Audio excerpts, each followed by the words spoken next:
Hi Tuesday morning எல்லோரும் எப்படி இருக்கீங்க? வெற்றிலை தீபம் போடுறது 7வது வாரம். ஸோ காலையிலே எழுந்து க்ளீன் பண்ணிவிட்டு நான் வெற்றிலை தீபம் போட ஆரம்பிச்சிட்டேங்க. எனக்கு 500 சப்ஸ்கிரைபர் வந்திருக்கு. ரொம்ப ரொம்ப நன்றி என்னை சப்ஸ்கிரைப் பண்ண எல்லாத்துக்குமே. என் ஹஸ்பண்ட் காலையில் ஒன்று கேட்டாருங்க, எப்படி நீ வார வாரம் விளக்கு போடும்போது இவ்வளோ பொறுமையாக நேரம் செலவு பண்ணி சாமி கும்பிட்ற அப்படின்னு சொல்லிட்டு.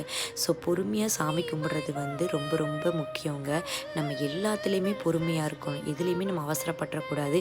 இவ்வளோ நேரம் டைம் ஸ்பெண்ட் பண்ணி சாமி கும்பிட்றோமே, சாமி நம்மளுக்கு ஒன்றுமே கொடுக்க மாட்டேங்குதுன்னு மட்டும் நினைக்காதீங்க.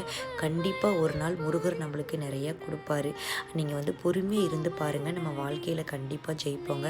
நம்ம வெளியில் போகும்போது மேக்கப் பண்ணுறதுக்கு எவ்வளோ நேரம் நம்ம மேக்கப் பண்ணிட்டு போகிறோம். நம்மளை அழகாக்கிறதுக்காக தான் மேக்கப் பண்ணுறோம் இல்லைங்களா? அந்த மாதிரி தாங்க நம்ம வாழ்க்கையை அழகாக்கிறதுக்கு பொறுமை ரொம்ப ரொம்ப முக்கியங்க.